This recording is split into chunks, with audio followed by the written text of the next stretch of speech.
रोहित एक 28 ईयर का एक आईटी प्रोफेशनल है।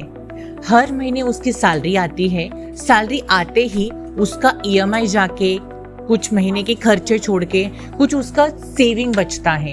सेविंग बचने के बाद उसके दिमाग में एक ही सवाल घूमता रहता है कि मैं जो बचे हुए पैसे हैं वो मैं कहाँ पे इन्वेस्ट करूँ। शेयर लेने में थोड़ा रिस्क लगता है, म्यूचुअल फंड उसको कॉम्प्लेक्स लगते हैं और रोहित के पास इतना टाइम ही नहीं है कि रोज वो मार्केट ट्रैक कर सके। एक दिन रोहित अपनी ट्रेडिंग ऐप स्क्रॉल करते करते उसको एक वर्ड दिखाई देता है। वो वर्ड होता है ETF। क्यूरियोसिटी में रोहित सर्च करता है ETF और ETF की कहानी वहां से ही शुरू होती है। ETF का फुल फॉर्म है एक्सचेंज ट्रेडेड फंड। ये एक स्मार्ट इन्वेस्टमेंट ऑप्शन है जो आपको एक ही ट्रांजैक्शन में मल्टीपल कंपनीज या फिर असेट में इन्वेस्टमेंट करने का मौका देता है, सिर्फ एक ट्रांजैक्शन में। मान लो स्टॉक मार्केट एक थाली है और इंडिविजुअल शेयर जो है वो अलग अलग सब्जी है और म्यूचुअल फंड एक मील है। तो ETF एक बफे जैसे काम करता है जहां पे आप सब चीजें ले सकते हो लेकिन कम कॉस्ट में। ETF यूजुअली किसी इंडेक्स या फिर असेट को फॉलो नहीं करता है, जैसे Nifty 50, bank Nifty, gold, IT sector या फिर फॉरेन मार्केट। अगर कभी मार्केट ऊपर जाती है तो ETF भी ऊपर जाता है और अगर मार्केट नीचे जाती है या फिर गिरती है तो ETF भी गिरता है। रोहित को सबसे ज्यादा सरप्राइज किस बात ने किया पता है? कि ETF को शेयर की तरह बाय और सेल कर सकते हैं मार्केट आवर्स में, वो भी रियल टाइम पर। ना NAV का टेंशन और लॉन्ग टर्म प्रोसेस भी नहीं होता है। और सबसे बड़ी बात क्या है पता है? Low cost. ETF में फंड मैनेजर एक्टिवली ट्रेडिंग नहीं करता है, इसीलिए वहां पे एक्सपेंस रेशो बहुत ज्यादा कम रहता है और लॉन्ग टर्म में इन्वेस्टर को बहुत ज्यादा फायदा मिलता है। और फिर धीरे धीरे रोहित को समझ में आ गया कि म्यूचुअल फंड जैसे डाइवर्सिफिकेशन ETF देता है, शेयर जैसी फ्लेक्सिबिलिटी देता है और बिगिनर्स के लिए ये बेस्ट फंड का स्ट्रक्चर भी प्रोवाइड करता है। आप ETF के through global market, foreign market, stock market में इन्वेस्टमेंट कर सकते हो, वो भी स्मूथली, बिना टेंशन, बिना कंफ्यूजन के। लेकिन उसके लिए आपको ये वीडियो एंड तक देखना होगा। आज के वीडियो में हम देखेंगे कि ETF एग्जैक्टली काम कैसे करता है, ETF के टाइप्स क्या क्या है, ETF के फायदे क्या क्या है और ETF और म्यूचुअल फंड में एग्जैक्टली क्या डिफरेंस है। तो ETF काम कैसे करता है? ETF जनरली फॉलो करता है इंडेक्स को, निफ्टी 50 और सेंसेक्स जैसे इंडेक्स को, गोल्ड जैसे असेट को और सेक्टर जैसे बैंकिंग और IT सेक्टर को। यहाँ पे कहीं पे भी अगर इंडेक्स में मूवमेंट हो जाती है तो ETF में भी मूवमेंट होती ही है। तो फंड हाउस क्या करता है? सबसे पहले समझते हैं कि ये फंड हाउस का मतलब क्या होता है। फंड हाउस वो जगह है जहाँ पे प्रोफेशनल मैनेजमेंट या फिर फंड मैनेजर आपका पैसा प्रोफेशनली मैनेज करते हैं ताकि आपको रिटर्न अच्छे मिल सके। एग्जाम्पल है SBI mutual fund, ICICI prudential mutual fund, HDFC mutual fund, इन सबको फंड हाउस बोला जाता है। तो फंड हाउस क्या करता है? मान लो निफ्टी 50 फंड है तो फंड हाउस निफ्टी 50 के टॉप 50 कंपनीज के शेयर खरीदता है, उसको एक फंड में रखता है और उन फंड को छोटे छोटे ETFs में डिवाइड कर देता है। तो हर ETF यूनिट में 50 टॉप कंपनीज का थोड़ा थोड़ा हिस्सा होता है। ETF शेयर की तरह ही ट्रेड होता है। ETF को आप NSE या फिर BSE पर लिस्टेड देख सकते हो।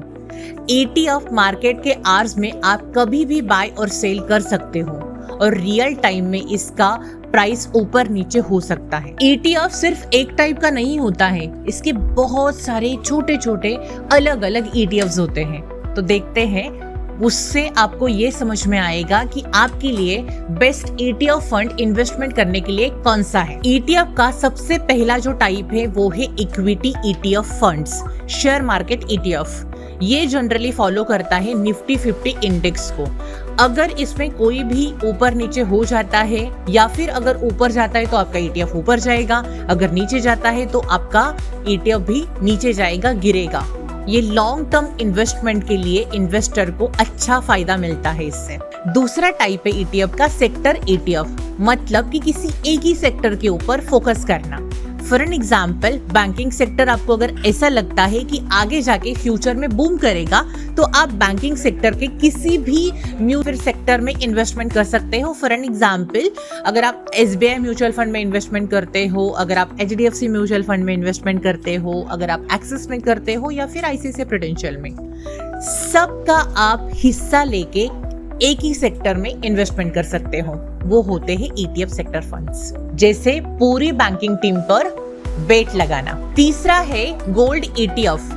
गोल्ड ETF गोल्ड में ही इन्वेस्टमेंट करता है और गोल्ड के प्राइस को ही फॉलो करता है। मान लो कि आप गोल्ड खरीदना चाहते हो, लेकिन लॉकर का टेंशन, मार्जिन का टेंशन या फिर चोरी का टेंशन। लेकिन अगर आप गोल्ड ETF में इन्वेस्टमेंट करते हो तो आप डिजिटल गोल्ड खरीदते हो, न लॉकर का टेंशन, न चोरी का रिस्क। चौथा जो ETF फंड है वो है डेट ETF फंड्स। एकदम सेफ राइड इसको माना जाता है। इससे आप गवर्नमेंट बॉन्ड्स या फिर फिक्स इनकम सिक्योरिटीज में इन्वेस्टमेंट कर सकते हो। मार्केट क्रैश में भी ये ज्यादा स्टेबल रहता है। स्टेडी और सेफली रिटर्न आपको डेट ETF फंड से मिलते हैं। नेक्स्ट ETF फंड है international ETF, foreign market ETFs। जाहिर सी बात है, नाम में ही है कि इंडिया के बाहर के मार्केट में इन्वेस्टमेंट करना। अगर आप एप्पल, गूगल या फिर अमेज़न जैसे बड़े जायंट्स का, ग्लोबली जो बड़ी फेमस कंपनीज है, उसका अगर आप हिस्सा बनना चाहते हो, आपको अगर इन्वेस्टमेंट करना है उसमें, लेकिन आपके पास फॉरेन अकाउंट नहीं है, तो उसके ऊपर बेस्ट सोल्यूशन है इंटरनेशनल ETF। नेक्स्ट जो ETF का टाइप है वो है कमोडिटीज ETF। इसमें गोल्ड के अलावा भी कोई कमोडिटीज होती है, जैसे कि सिल्वर और क्रूड ऑयल। अगर आपको ऐसा लगता है कि फ्यूचर में ऑयल के प्राइसेस बढ़ेंगे, तो आप ऑयल ETF में इन्वेस्टमेंट कर सकते हो। और लास्ट है थीमेटिक ETF। एक फ्यूचर थीम पर ये बेस्ड होता है। For an example, EV ETF, electric vehicle ETF। जैसे कि कल की दुनिया में आज इन्वेस्टमेंट करना, तो बैटरी कंपनीज या फिर इलेक्ट्रिक कार या फिर चार्जिंग इंफ्रास्ट्रक्चर पे आप इन्वेस्ट कर सकते हो ETF द्वारा। ETF अलग अलग सेक्टर में इसीलिए होते हैं कि आप अपने गोल, ड्रीम और रिस्क के हिसाब से इन्वेस्टमेंट कर सको। ETF का पहला फायदा है लो कॉस्ट इन्वेस्टमेंट। इसमें ETF में आपको एक्सपेंस रेशियो जो है वो बहुत कम लगता है। आपका ज़्यादा इन्वेस्टमेंट होता है और आपके जो चार्जेस है वो बहुत ज़्यादा आपको कम लगते हैं। जैसे कि म्यूचुअल फंड में बहुत ज़्यादा चार्जेस लगते हैं, लेकिन ETF फंड में बहुत कम चार्जेस लगते हैं। दूसरा फायदा है एक इन्वेस्टमेंट और कई कंपनीज। ETF एक रेडीमेड बास्केट है, जहाँ पे अगर आप निफ्टी 50 ETF में इन्वेस्टमेंट करते हो, तो आप रिलायंस, TCS, टाटा या फिर बैंकिंग के किसी भी सेक्टर का हिस्सा बन जाते हो। सिर्फ एक ETF में आप बहुत सारे कंपनीज का हिस्सा ले सकते हो। तो यहाँ पे आपको रिस्क एक कंपनी के ऊपर नहीं होती है, पूरे मार्केट में रिस्क आपकी स्प्रेड होती है। तीसरा, आप इसको शेयर जैसे ट्रेड कर सकते हो। कभी भी आप बाय और सेल कर सकते हो और रियल टाइम में इसका वैल्यू ऊपर नीचे हो जाएगा, बिल्कुल शेयर जैसे। ETF से आपको हाई ट्रांसपेरेंसी भी मिलती है। आज फंड के अंदर कौन से शेयर है ये आपको डेली पता चलता है। कोई भी हिडन स्ट्रैटेजी नहीं होती है, वो जो दिख रहा होता है ना, वही इन्वेस्ट हो रहा होता है। ETF बहुत ही ज्यादा सिंपल है, ट्रांसपेरेंट है, बिगिनर फ्रेंडली है और ये समझना भी बहुत ही ज़्यादा आसान है। इसमें ट्रैकिंग भी आप इजीली कर सकते हो। और लॉन्ग टर्म जो इन्वेस्टमेंट करना चाहते हैं ना, उसके लिए उनके लिए ETF बहुत ही बेस्ट ऑप्शन है, क्योंकि लॉन्ग टर्म में यहाँ पे बहुत अच्छी वेल्थ क्रिएट हो सकती है। कम बाइंग और सेलिंग होती है, इसीलिए टैक्स इफिशिएंट भी बेटर होता है और फंड मैनेजर की कोई भी डिपेंडेंसी यहाँ पे नहीं होती है। ये एक पैसिव इन्वेस्टमेंट ऑप्शन है जहाँ पे कोई भी गेसवर्क नहीं चलता है और यहाँ पे मार्केट को फॉलो किया जाता है। और लास्ट है कि म्यूचुअल फंड और ETF में एग्जैक्टली क्या क्या डिफरेंसेस हैं, तो आप डिस्क्रिप्शन में चेक कर सकते हो कि हमने एक टेबल आपको दिया है आपके कंपैरिजन के लिए कि कौन से म्यूचुअल फंड अच्छे हैं और कौन से ETF फंड्स अच्छे हैं। इसलिए वो कंपैरिजन आप चेक कर सकते हो।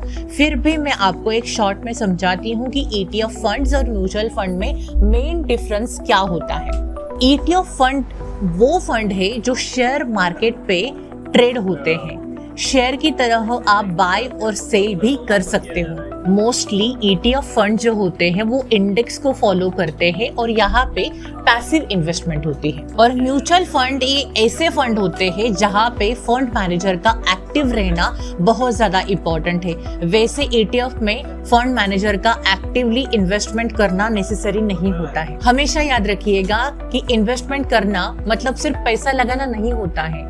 सही जगह, सही टाइम और सही नॉलेज में इन्वेस्टमेंट करना मतलब इन्वेस्टिंग होती है। अगर आप बिगिनर हो या फिर आप अपने इन्वेस्टमेंट को डाइवर्सिफाई करना चाहते हो तो ETF आपको मार्केट के साथ ग्रो करने का मौका देता है बिना अननेसेसरी टेंशन के। अगर आपको ये वीडियो अच्छा लगा हो तो जरूर शेयर कीजिएगा अपने दोस्तों और फैमिली के साथ जिनको ETFs में इंटरेस्ट है या फिर वो जो अपना इन्वेस्टमेंट डाइवर्सिफाई करना चाहते हैं उनके साथ आप ये जरूर शेयर कीजिएगा। और ऐसे ही सिंपल और रियल लाइफ फाइनेंस वीडियोस को देखने के लिए हमारे चैनल को जरूर सब्सक्राइब करना और कमेंट में मुझे जरूर बताइएगा कि क्या आप ETF फंड में इन्वेस्टमेंट करने का प्लान कर रहे हो।